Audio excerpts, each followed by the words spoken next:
ሰላም እንዴት ናችሁ? ፍሬ ህይወት ዮሐንስ ነኝ። በአፍሪካ ቀንድ በተለይም በኢትዮጵያ በኤርትራና በሌሎች ጎረቤት ሀገራት መካከል እየተፈጠሩ ያሉ ኢኮኖሚያዊ፣ ማህበራዊና ፖለቲካዊ ጉዳዮች ላይ ያተኮሩ ትንታኔዎችን ይዤላችሁ ቀርባለሁ። በተለይም ደግሞ ከኢትዮጵያ የቀይ ባህር ጥያቄ ጋር ተያይዘው የሚነሱ ሀሳቦች ላይም አተኩራለሁ። በዛሬው ቆይታችን በሁለት አንኳር ጉዳዮች ላይ አብረን ቆይታ የምናደርግ ይሆናል። የመጀመሪያው ቀዳሚ አጀንዳችን የሆነው መካከለኛው ምስራቅ ጦርነት መቀጣጠሉን ተከትሎ ኤርትራ ለኢራን ጦር ማቀባበያ ልትሆን እንደምትችል ተገልጿል። የኤርትራ ማቀባበያን አድርጎ የኢራን መንግስት ደግሞ በጅቡቲ ላይ ጥቃት ሊፈጽም እንደሚችልም እየተነገረ ይገኛል። የመካከለኛው ምስራቅ ትኩሳት በምስራቅ አፍሪካ በሚገኙ በኢትዮጵያ ጎረቤት ሀገራት ላይም ተጠናክሯል። ኢትዮጵያ ከዚህ ጥምረት ወይም ደግሞ ኢትዮጵያ በዚህ እንቅስቃሴ የምትጠቀመው ጥቅም ምንድን ነው? የምታጣውስ ምንድን ነው? በሚለው ጉዳይ ላይ ዝርዝር ሀሳቦችን ይዤላችሁ ቀርቤያለሁ። ሁለተኛው አጀንዳችን የሆነው የህወሓት ቡድን እንግዲህ ጽምዶ በሚል ጥምረት ከተጣመረው የሻዕቢያ መንግስት ጋር በጋራ እየተንቀሳቀሱ መሆናቸውን ተከትሎ የሻዕቢያ መንግስትን ሀሳብ በማራመድ ወይም ደግሞ ሀሳብ በማንጸባረቅ የሚታወቀው መሶብ ጆርናል የትግራይ ክልልን እንወክላለን የሚሉት የህወሓት ባለስልጣናት የፌዴራል መንግስቱ ጥቃት ሊፈጽምብን ነው፣ ወረራ ሊፈጽምብን ነው ማለታቸውን ያስተጋባ ጽሑፍ አውጥቷል። ከዛ በተጨማሪ የህወሓት ወታደራዊ አመራሮች ወደ አስመራ ጉዞ አድርገዋል። የህወሓት ወታደራዊ አመራሮች አስመራ ካደረጉት ጉዞን በተጨማሪ የፓስፖርትና የባንክ አገልግሎት የሚያገኙባቸው እድሎችም ተመቻችተዋል። ከዛም በተጨማሪ ደግሞ በምጽዋ ወደብ አቅራቢያ ላይ ወታደራዊ ስልጠናን ለማድረግ የሚያስችልና ህወሓት ቢሮ እንዲከፍት መሆኑን እየተነገረ ይገኛል። በዚህ ጉዳይ ላይ ሰፋ ያለ ሀሳብን ይዤላችሁ ቀርቤያለሁ። ለዩቲዩብ ቻናል አዲስ ከሆናችሁ አሁኑ ነው የደወል ምልክቷን ተጭናችሁ ቻናሌን ሰብስክራይብ በማድረግ ቤተሰብ እንድትሆኑ ጋብዛችኋለሁ። ቻናሌን ሰብስክራይብ አድርጋችሁ ቤተሰብ ከሆናችሁ ደግሞ ላይክ እና ሼር በማድረግ ለወዳጅ ዘመዳችሁ መረጃው እንድታጋሩ ጋበዝኳችሁ። ወደ ቀዳሚ መረጃም ተሻገርኩኝ። እየተጠናከረ የመጣው የመካከለኛው ምስራቅ ጦርነት እንግዲህ በባህረ ሰላጤው ዙሪያ የሚገኙ ሀገራትን ብቻ ሳይሆን በምስራቅ አፍሪካ የሚገኙ ሀገራትንም እያሳተፈ እንቅስቃሴውን ቀጥሏል። ከአሜሪካና ከእስራኤል ጋር ውጥረት ውስጥ ያለችው ኢራን ከኤርትራ መንግስት ጋር ያላት ግንኙነት በስፋት እየተነገረ ባለበት በዚህ ወቅት ላይ በፈረንጆቹ 2024 ይበልጥ የተጠናከረ የሁለትዮሽ ግንኙነትን መነሻ አድርጋ ከፍተኛ ቁጥር ያላቸው ድሮኖች፣ ሌሎች የጦር መሳሪያዎችን ወደ ኤርትራ ስታዘዋውር የቆየችው ኢራን አሁን ላይ ከአሜሪካና ከእስራኤል ጋር የገባችበትን ውጥረት መነሻ በማድረግ በተለያዩ የአረብ ሀገራት ላይ ከወሰደችው እርምጃ በተጨማሪ የአሜሪካ የጦር ሰፈር የሚገኝባት ጅቡቲ ላይ ከኤርትራ ባነጣጠረችው ኢላማ የጦር እርምጃ ልትወስድ እንደምትችል በስፋት እየተነገረ ይገኛል። ሆርን ሪቪውን ጨምሮ የተለያዩ ዓለም አቀፍ የሚዲያ ተቋማት፣ የጥናት ተቋማት እየገለጹት ባለው ሁኔታ ላይ የኤርትራ መንግስትና ኢራን ለረጅም ጊዜያት ሲዘጋጁበት የቆዩትና ለረጅም ጊዜያት የሁለትዮሽ ግንኙነታቸውን በማጠናከር ሲያደርጉት የነበረው እንቅስቃሴ አሁን ላይ ኢራን በአሜሪካና በእስራኤል እየተወሰደባት ባለው የጦር እርምጃ ያጸፋ ምላሽ የምትሰጥበትን ምቹ ዕድልን የፈጠረላት እንደሆነ ጭምር ነው የተገለጸው። የኢራን መንግስት አሁን ባለው ውጥረት ላይ የኤርትራን ወደቦችን ኢትዮጵያ አሁን ላይ በታሪክና በሕግ ባለቤት እንደሆነች የምትናገርበት የአሰብ ወደብ ከዛም በተጨማሪ ደግሞ የምጽዋ ወደብን መነሻ በማድረግ ጦር መሳሪያዎቿን አቀባብላ የአሜሪካ ጦር የሚገኝበት ጅቡቲ ላይ ጥቃት ለመፈጸም የሚያስችል እቅድ እንዳላትና ይህንንም ደግሞ ስትራቴጂካዊ እቅድ አድርጋ እንደምትከተለው ጭምር ሆርን ሪቪውን ጨምሮ ሌሎች የጥናት ጽሁፎችም ይፋ እያደረጉ ይገኛሉ። አሁን ላይ በሚገኙት እንቅስቃሴዎች በሙሉ ኢራን ለምንድን ነው የኤርትራን ወደቦች መነሻ ወይም ደግሞ የኤርትራን ወደቦች መንቀሳቀሻ ያደረገቻቸው የሚለው ሌላኛው አነጋጋሪም ደግሞ ጥያቄ የሚፈጠር ጉዳይ ተደርጎም ይነገራል። የመጀመሪያው የኢራን መንግስት አሁን ላይ ከአሜሪካና ከእስራኤል ጋር ያለበትን ውጥረት ተከትሎ ከአሜሪካና ከእስራኤል ጋር ጠንካራ የሚባል የዲፕሎማሲ ግንኙነት ያላቸው ሀገራት ላይ የበቀል እርምጃ እየወሰደ ይገኛል። ምንም እንኳን የኢራን መንግስት በተለያዩ አረብ ሀገራት ላይ የሚሳኤል የድሮን ጥቃቶችን ቢፈጽምም በአፍሪካ ቀንድ ላይ ለቀይ ባህር ስትራቴጂካዊ የሚባሉ ቦታዎች በእጇ ያላት ኤርትራ ለኢራን አጋር መሆኗን ተከትሎ ኢራን በኤርትራ ወደቦች ላይ መነሻ በማድረግ ቀይ ባህር ላይ ጥቃትን ለመፈጸም የሚያስችላትን እርምጃ ለመውሰድ የተለያዩ እንቅስቃሴዎችን ስታደርግ መቆየቷም እየተነገረ ይገኛል። በቀይ ባህር ዳርቻ የሚገኙት እነዚህ የኤርትራ ወደቦች አሁን ላይ ለኢራን የስትራቴጂካዊ የጥቃት መነሻ ሊያደርጓት የሚያስችሉ ሰፊ እድሎች አሉ። ምክንያቱም ኢራን አሁን ላይ ድንገት ተነስታ የሁለትዮሽ ግንኙነቷን አጠናክራ ወይም ደግሞ ዲፕሎማሲ ጥምረትን በመፍጠር ሳይሆን የኤርትራን ወደቦች የምትጠቀመው ከኤርትራ መንግስት ጋር ለረጅም ዘመናት አብራ ስትመክር ሲደራደሩ ደግሞ የኢራን መንግስት የኤርትራን ወደቦችን ተከራይቶ የተለያዩ ድጋፎችን ማድረግ ለሚገባቸው አካላት በሙሉ ድጋፍን ሲያደርግ የቆየበት ነው። ስለዚህ በቀይ ባህር ዳርቻ ላይ የሚገኙት እነዚህ ሁለት የኤርትራ ወደቦችን ምጽዋንና የአሰብ ወደብን በመጠቀም ኢራን በቀጥታ የአሜሪካ ጦር በጅቡቲ ላይ የተገነባው የጦር ሰፈር ላይ ጥቃት በመፈጸም አሜሪካ ላይ የበቀል እርምጃ ልትወስድ እንደምትችል ነው የተገለጸው። ምንም እንኳን ኢራን የኤርትራ ወደቦችን መነሻ አድርጋ ወደ ጅቡቲ ጥቃት ትፈጽማለች የሚሉ ስጋቶች እየተነገሩ ቢሆንም የአሜሪካ መንግስት ግን በጉዳዩ ላይ እስካሁን ይፋዊ የሆነ ነገርን አልሰጠም ወይም ደግሞ ይፋዊ መግለጫን አልሰጠም። ይህን መነሻ በማድረግ የአሜሪካ መንግስት ኢራን አሁን ላይ ወስዷለሁ ብላ እያሰበች ካለችው የጥቃት አካሄድ ወይም ደግሞ ኢራን የኤርትራን ወደቦችን መነሻ አድርጌ በጅቡቲ የሚገኘው የአሜሪካ የጦር ሰፈር ላይ የጦር እርምጃ ወስዳለሁ፣ ሚሳኤልን አወርዳለሁ፣ የድሮን ጥቃት ፈጽማለሁ እያለች ማቀዷን ቅድመ ዝግጅት አድርጋ አሜሪካ እርምጃ አስቀድማ የምትወስድ ከሆነ በአሜሪካና በኤርትራ መካከል ያለው አሁናዊ ግንኙነት ይታወቃል። የአሜሪካ መንግስት በተደጋጋሚ የአብርሃም ሊንከን መርከቦች የሚንቀሳቀሱባቸው የቀይ ባህር ዳርቻ ላይ ከሚገኙ ሀገራት ጋር ስትራቴጂካዊ አጋር ለመሆን ስትራቴጂካዊ አጋር ሆኖ ለመቀጠል ከፍተኛ ጥረት ሲያደርግም ቆይቷል። የሆነ ሆኖ እነዚህ ሁሉ ባሉበት በዚህ ወቅት ላይ በኤርትራና በአሜሪካ መካከል ያለው አሁናዊ ሆድና ጀርባ የሆነ ግንኙነት እንደምቹ እድል በመጠቀም ኤርትራ ላይ ኢራን ማጠንጠኛው ደግሞ ስትራቴጂካዊ መነሻ አድርጋ ልትሰነዝር የምትችለው የሚሳኤልና የድሮን ጥቃት እየተጠናከረ የሚሄድ ከሆነ አሜሪካ የምትሰጠው ያጠፋ ምላሽ የኤርትራው ፕሬዝዳንት ኢሳያስ አፈወርቂን እስከ ወዲያኛው ሊያጠፋ የሚችል ኢትዮጵያ ደግሞ በታሪክ ባለቤት ነኝ ብላ ያነሳች ያለችበትን የቀይ ባህርን ጥያቄ በቀጥታ መንገድ ሊመልስ የሚችል አይነት ያጠፋ ምላሽ አሜሪካ ልትሰጥ እንደምትችል ጭምር እየተገለጸም ይገኛል። በተደጋጋሚ የኤርትራ መንግስት ከኢራን ጋር የፈጠረውን የሁለትዮሽ ግንኙነት በተመለከተ እስራኤል በተደጋጋሚ ማስጠንቀቂያ ሰጥታለች። የደህንነት ስጋት እንደሚፈጥርባትም ስትገልጽ ቆይታለች። በእስራኤልና በኢትዮጵያ መካከል የተፈጠረው የሁለትዮሽ ግንኙነት፣ በአሜሪካና በኢትዮጵያ መካከል የተፈጠረው የሁለትዮሽ ግንኙነት ኤርትራ ከኢራን ጋር የፈጠረችውን የሁለትዮሽ ግንኙነት ለማዳከም ከዛም በተጨማሪ በኢራንና በኤርትራ መካከል የተፈጠረውን የሁለትዮሽ ግንኙነትን መነሻ አድርገው እንደ የመኑ ሁቲ እና ሌሎች ኃይሎች ጭምር የኤርትራን የቀይ ባህር ዳርቻ ወደቦችን በመጠቀም የዓለም የንግድ መስመር የሆነውን ቀይ ባህርን እንዳያተራምሱ ከዛም በተጨማሪ ደግሞ ሀያልነታቸውን እንዳይገነቡ ለማድረግ የሚያስችሉ እንቅስቃሴዎች ለማድረግ የሚያስችሉ ጥረቶች ጭምር ሲደረጉ እንደቆዩ ነው ሲገለጽ የነበረው። ኢራን አሁን ላይ በኤርትራ የሚገኙት የምጽዋና የአሰብ ወደብን መነሻ አድርጋ ስትራቴጂካዊ በሆነ መንገድ የጦር እርምጃ ለመውሰድ ወይም ደግሞ የጦር እንቅስቃሴ ለማድረግ የጀመረችውን ጉዞ የአሜሪካ መንግስትም ሆነ የእስራኤል መንግስት የደህንነት ጉዳያቸውን አደጋ ላይ የሚጥል በመሆኑ ኢራን መነሻዋን ምጽዋና አሰብ ወደብ አድርጋ ወደ ጅቡቲ የምትፈጽመው የሚሳኤል ጥቃትና የድሮን ጥቃት ከአሜሪካና ከእስራኤል በተጨማሪ ኢትዮጵያ የምትባል ሀገር ከ90% በላይ የሚሆነው የገቢ ወጪ ንግድ እንቅስቃሴ የሚደረግባት ጅቡቲ መጠቃት በኢኮኖሚያም በፖለቲካዋም አጠቃላይ ኢትዮጵያ እያደረገች ያለችው የቀይ ባህር እንቅስቃሴ ላይ የራሱ ጉዳት የሚኖረው በመሆኑ አሜሪካ፣ እስራኤል እንዲሁም ደግሞ ኢትዮጵያ ከምንጊዜውም በተሻለ መልኩ የሶስትዮሽ ጥምረታቸውን አጠናክረው የኢራን መንግስት ላይ እርምጃ ከመውሰድ በተጨማሪ በጅቡቲ የሚገኘውን የአሜሪካን የጦር ሰፈር የቅድመ መጠበቅ ስራዎችን መስራት፣ አካባቢውን መክበብ፣ በጅቡቲና በአሜሪካ መካከል ያሉ ግንኙነቶችን ማጠናከር፣ እስራኤል ከጅቡቲ ጋር ያላትን ግንኙነት ማጠናከር፣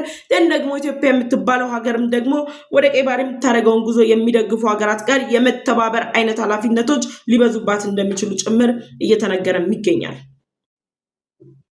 አሁን ላይ ባለው እንቅስቃሴ የኢራን መንግስት ምጽዋና አሰብ ወደብን መነሻ አድርጎ ጥቃት ሊፈጽምበት የሚችልባቸው አካሄዶች ለብቻው በሚያነጣጥራቸው ሚሳኤሎችና ድሮኖች ብቻ ሳይሆን በቀጠናው ላይ በቀይ ባህር ዳርቻ ላይ እየተንቀሳቀሱ የሚገኙት በሶማሊያ ከሚገኘው አልሸባብ እንዲሁም ደግሞ ከየመኑ ሁቲ ጋር በጋራ በመሆን ነው።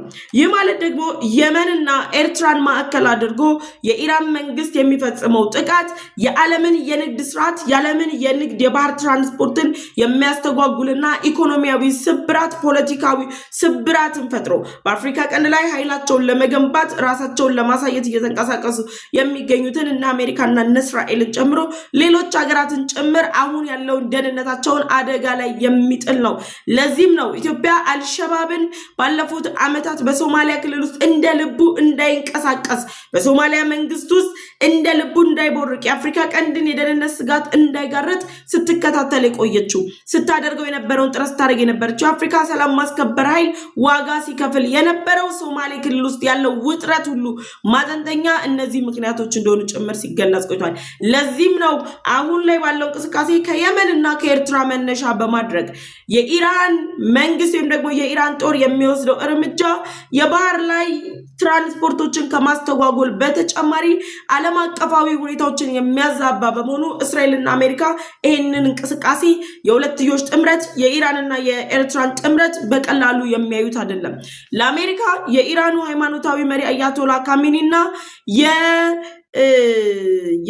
የኤርትራው ፕሬዝዳንት ኢሳያስ አፈወርቂ በኩል የሚታዩ አምባገነናዊ መሪዎች ናቸው። ለዚህም ነው አሜሪካ በተደጋጋሚ ዲሞክራሲያዊ ስርዓት በኤርትራ ሰፍን ይገባል የሚሉት የኢራኑ መሪ ጋር በተያያዘ አምባገነናዊ መሪ ናቸው አይደሉም የሚለው አሁንም ድረስ አጠራጣሪ። ብዙዎች አምባገነን ናቸው ይላሉ፣ በዛው ልክ ደግሞ በቁጥሩ አምባገነን አይደሉም፣ ሃይማኖታዊ መሪ ናቸው፣ ኢራን እንደ ኢራን ሆና እንድትቀጥል ያስቻሉ መሪ ናቸው ጭምር እያሉ አስተያየታቸውን ይሰጣሉ። ስለዚህ እነዚህ ሁሉ ሀሳቦች ባሉበት በዚህ ወቅት ላይ የኤርትራው ፕሬዝዳንት ኢሳያስ አፈወርቂ ግን ከዓለም የዲሞክራሲ ስርዓት ራሳቸውን ያገለሉ አምባገነናዊ መሪ መሆናቸው በተረጋገጠበት በዚህ ወቅት ላይ በኢራንና በኤርትራ መካከል ያለው የሁለትዮሽ ግንኙነት መጠናከር ለአሜሪካና ለእስራኤል ስጋት ከመሆኑም በተጨማሪ ኢትዮጵያ ወደ ቀይ ባህር የምታደርገውን ጉዞ የሚጎትት የኢትዮጵያን የቀይ ባህር እንቅስቃሴ ወደኋላ ጎትቶ ሊያዘገይ የሚችል እርምጃ እንደሆነ ጭምር ነው ላይ እየተገለጸ ያለው። ኢትዮጵያ በተደጋጋሚ የአንድን ሀገር ሉዓላዊነት በመጣስ የሚወሰዱ እርምጃዎችን ስትቃወም ኖራለች። በኢራን ጦርነት አማካኝነት በማይመለከታቸውና ባልገቡበት ጉዳይ ላይ ሚሳኤል እና ድሮን ሲዘንብባቸው የነበሩ ሀገራትን ጭምር ኢትዮጵያ ጥቃቱን ተቃውማ ከነሱ ጎን እንደምትቆም በይፋ ገልጻለች። ለዚህም ደግሞ እንደነ ኤርትራ ያሉ ሀገራት መንደርደሪያ የሚሆኑ ከሆነ ኢትዮጵያ የቀይ ባህር ጥያቄዋን ብቻ ሳይሆን የምስራቅ አፍሪካን ደህንነት አደጋ ላይ በሚጥሉ ጉዳዮች ላይ አቋሟ የታወቀ ነው። ስለዚህ ኢራን የኤርትራን የምጽዋና የአሰብ ወደብ መነሻ በማድረግ የምትወስደው የጦር እርምጃ፣ በጅቡቲ የሚገኘው የአሜሪካ የጦር ካምፕ ላይ የምትፈጽመው የሚሳኤል ድብደባ በሙሉ ኢትዮጵያን በቀጥታ የሚጎዷት ነው። ለዚህም ነው በኢትዮጵያና በአሜሪካ መካከል የተፈጠረው የሁለትዮሽ ግንኙነት አሁን ከምንጊዜውም በላይ ሊጠናከር እንደሚገባና እየተጠናከረ መሄዱን የሚያሳዩ አይነት እንቅስቃሴዎች የተሰሙት። ስለዚህ የኤርትራው ፕሬዝዳንት ኢሳያስ አፈወርቂ ከኢትዮጵያ ጋር ያሉበት ውጥረት የመጨረሻቸው ነው ተብሎ እየተጠበቀ ባለበት በዚህ ጊዜ ላይ በድንገት የፈነዳው የመካከለኛው ምስራቅ ጦርነት ይዟቸው እስከ መጨረሻው ሊሄድ ይችላል የሚሉ ግምታችም በስፋት እየተቀመጡ ይገኛሉ። ኤርትራ አሁን ላይ ያለባትን ውስጣዊ ችግሮችን የምታይበት የምዳሰስበት ጊዜ እንጂ ከኢትዮጵያ ጋር የጦር ትንኮሳ እያደረገች ሳጠገባ ውስጥ የምትገባበት እንዳልሆነ ጭምር የሚያሳይ አይነት ክስተት ነው። ለዚህም ነው የኤርትራው ፕሬዝዳንት ኢሳያስ አፈወርቂ አሁን ላይ ቆም ብለው ሊያስቡ የሚገባቸው። ከኢራን አመለጡ ሲባሉ ደግሞ ከሩሲያ ጋር የሁለትዮሽ ግንኙነት ፈጥረው ለሩሲያ የጦር ሰፈር እንድታደራጅ አሰብ ወደብን አሳልፌ እሰጣለሁ እያሉ እኚህ ሰውዬ በመጨረሻ ሰዓት ላይ እንደዚህ ያቅበዘበዛቸው ያለው ነገር ምን እንደሆነ በይፋ የሚታወቅ ጉዳይ ነው። ኢትዮጵያ የምትባል ሀገርን የቀይ ባህር ጉዞዋን ማዘግየት ነው። ኢትዮጵያ ወደ ቀይ ባህር እንደምትመለስ እርግጠኛ ናቸው፣ ግን መቼ የሚለውን ጊዜን ለማዘግየት የሚያደርጉት ጥረት እንደሆነ ጭምር የተገለጸው የሆርን ሪቪውን የጥናት ጽሑፍን ማንበብ ትችላላችሁ። ሌሎች ዓለም አቀፍ የሚዲያ ተቋማትም ጭምር ኢራን ከኤርትራ አሰብና ምጽዋ ወደብ ላይ መነሻ አድርጋ ወደ ጅቡቲ የአሜሪካ የጦር ሰፈር ላይ ልተኩስ ትችላለች የሚሉ ስጋቶች ተነስተዋል። ኢትዮጵያም ሊደርሱባት የሚችሉ አሉታዊ ጎኖችን አንስተናል፣ አዎንታዊ ጥቅሞቻቸውንም አይተናል። በዚህ ጉዳይ ላይ ሀሳብ አስተያየታችሁን ኮሜንት ሴክሽን ላይ አስቀምጡልኝ። ወደ ሁለተኛው አጀንዳም ተሻገርኩኝ።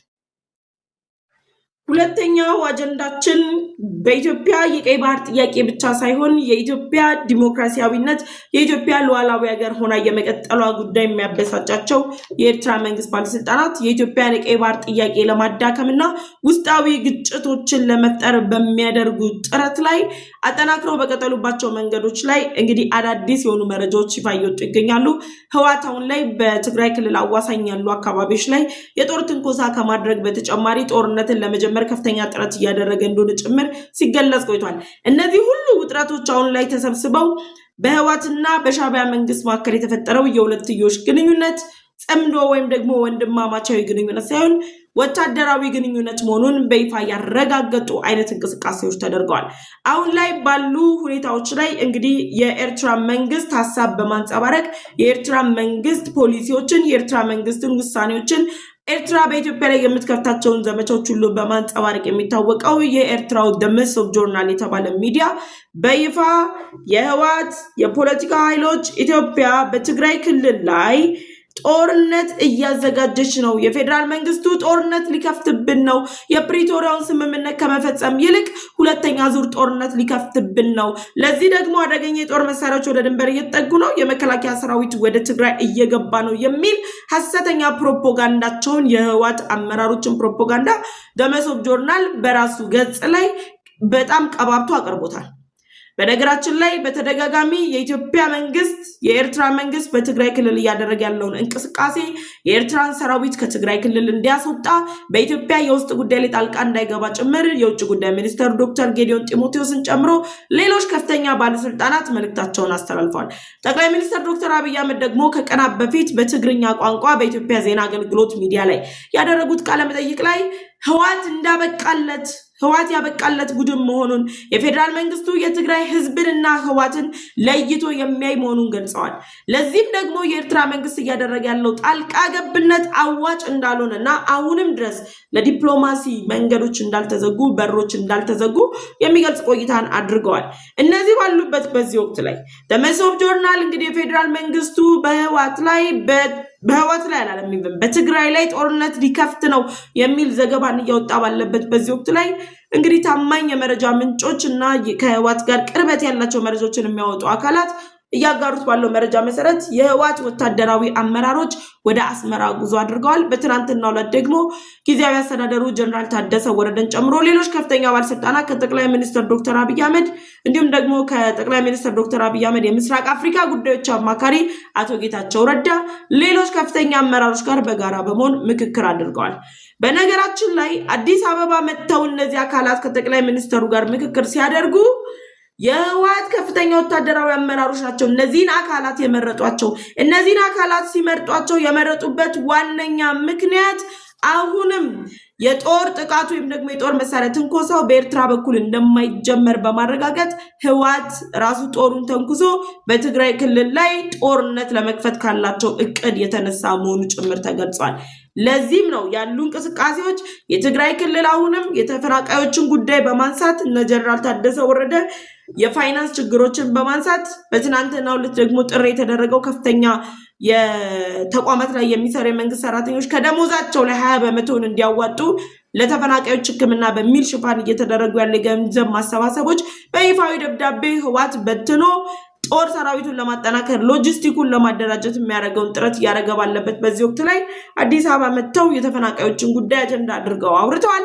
ከዛ በተጨማሪ ፌደራል መንግስቱ የትግራይ ህዝብ ላይ ጫና እያሳደረ ነው የሚል ነገር አስጨብጠው እንዲመጡ ስምሪት የተሰጣቸው መሆኑን የተገለጸው። ይሄ እየሆነ ባለበት በዚህ ወቅት ላይ የህወሓት ከፍተኛ ወታደራዊ አመራሮች አስመራ ገብተዋል።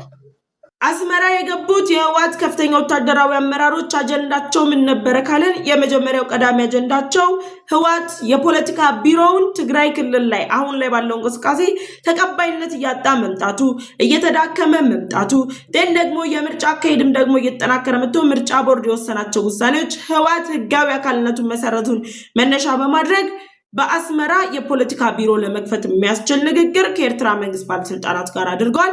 ከቀናት በፊት ዶክተር ደብረጽዮን ገብረሚካኤል አስመራ ድረስ በመሄድ የወታደራዊ መሳሪያዎቻቸውን የሚያከማቹባቸው ማከማቻ ቋትን ጭምር እንዲሰጧቸው ሲነጋገሩ ቆይተዋል። የመጀመሪያው የጉዟቸው አጀንዳ የፖለቲካ ቢሮ መክፈት ነው። ቀጣዩ አጀንዳቸው ለህወሓት ከፍተኛ አመራሮችና ቤተሰቦቻቸው ፓስፖርትና የባንክ ደብተር እንዲወጣላቸው ነው። የኤርትራን ፓስፖርት በመያዝ ወደ ሌሎች ሀገሮች እንዲሄዱ የኤርትራን ፓስፖርት በመጠቀም የሚፈልጉትን ያህል እንቅስቃሴ እንዲያደርጉ ከዛ ባለፈ ደግሞ ከህዝብ እየመዘበሩት ያለውን ሀብት ከህዝብ እየመዘበሩት ያለውን ገንዘብ በባንክ ለማከማቸት እንዲያስችላቸው የኤርትራ መንግስት የባንክ አካውንት እንዲከፍትላቸው ጭምር እየተነጋገሩ ነበር። ሌላኛው የተነጋገሩበት ጉዳይ በምጽዋ ወደብ አቅራቢያ ወይም ደግሞ በምጽዋ ላይ ወታደራዊ ማሰልጠኛን ለመክፈት ነው። ኤርትራ ከከፈተቻቸው ሳዋ ወታደራዊ ማሰልጠኛ ማዕከል ሌሎች የኤርትራ ሚስጥራዊ ወታደራዊ ማሰልጠኛዎች በተጨማሪ ህወሓት የራሱን ጦር ሰራዊት አርሚ 7 ሱዳን ላይ ከሚያሰለጥነው በተጨማሪ ደግሞ አርሚ 42 ቅርብ ጊዜ ሄዷል ወደዛው ወደ አስመራ። ከነዚህ በተጨማሪ በሚስጥራዊ መንገድ የሚያሰለጥናቸው ወታደሮቹን የሚያሰለጥንበት የጦር ካምፕ ምጽዋ ላይ ለመመስረት የሚያስችል ንግግር በኤርትራ መንግስት ባለስልጣናትና በህወሓት ወታደራዊ አመራሮች መካከል ተደርጓል። እነዚህ ሁሉ የሚያሳዩት አሁን ላይ ህወሓት የመጨረሻ የሚባል ተስፋ መቁረጥ ውስጥ መግባቱን ተከትሎ ከሻዕቢያ ጋር ፈጥሬዋለሁ ሲለው የነበረው ጥምረት ወንድማማቻዊ ጥምረት ሳይሆን ወታደራዊ ጥምረት መሆኑን በይፋ ያረጋገጠበት ነው። ይህን ወታደራዊ ጥምረትን አጠናክረው ለመቀጠል በሚያደርጓቸው እንቅስቃሴዎች የተሻሉ አይነት እንቅስቃሴዎች ያስፈልጋሉ። አስመራ ላይ ቢሮ መክፈት ይጠበቅባቸዋል። ተመሳሳዩን ነው የሚያደርጉት የኤርትራው ፕሬዚዳንት ኢሳያስ አፈወርቂ ሱዳን ላይ፣ ከዛም በተጨማሪ ደግሞ አሁን በኢትዮጵያ ውስጥ ጉዳዮች ላይ በመቀለ ከተማን ጨምሮ በትግራይ ክልል የተለያዩ ቦታዎች ላይ ወታደሮቻቸውን እያንቀሳቀሱ ነው የሚገኙት። እነዚህን የመሳሰሉ የሁለትዮሽ ግንኙነታቸውን አጠናክረው ለመቀጠል በሚያደርጉት ጥረት ላይ ኤርትራ መንግስት ባለስልጣናት ያላመማቸውን ያልበላቸውን ሲያኩ ህወሓት ላይ ወይም ደግሞ ትግራይ ክልል ላይ የፌዴራል መንግስቱ ጦርነት ዘመቻ ሊከፍት ነው። የፕሪቶሪያውን ስምምነት ከመፈጸም ይልቅ ተፈናቃዮችን ወደ ቀያቸው ከመመለስ ይልቅ መንግስት አሁንም ሁለተኛ ዙር ጦርነት ሊከፍት ነው እያሉ ነው።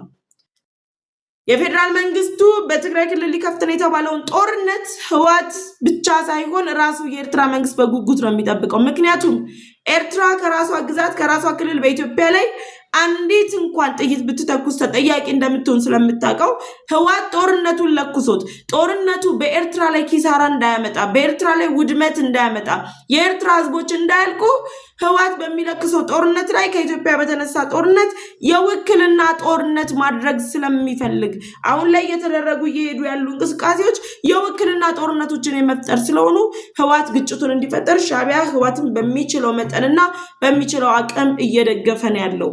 ለዚህም ነው ህወሓት አንዴ የፕሪቶሪያው ስምምነት ይፈጸምልኝ፣ አንዴ ደግሞ የትግራይ አሁናዊ ሁኔታ ይገምገምልኝ፣ ሲፈልግ ደግሞ በምርጫ ቦርድ የተሰረዘው ህጋዊ ማንነት ይመለስልኝ በሚሉ አጀንዳዎችን እያወናበደ በኢትዮጵያ ያለውን ሰላም ለማዛባት የኤርትራው ፕሬዝዳንት ኢሳያስ አፈወርቂ ኢትዮጵያን የማበጣበጥ ዶክትሪናቸውን ለማስፈጸም ከፍተኛ ጥረት እያደረገ የሚገኘው ይኸው ነው። አሁን በህወሓትና በኤርትራ መንግስት መካከል ያለው የሁለትዮሽ ግንኙነት ማጠንጠኛውም ይሄ ነው።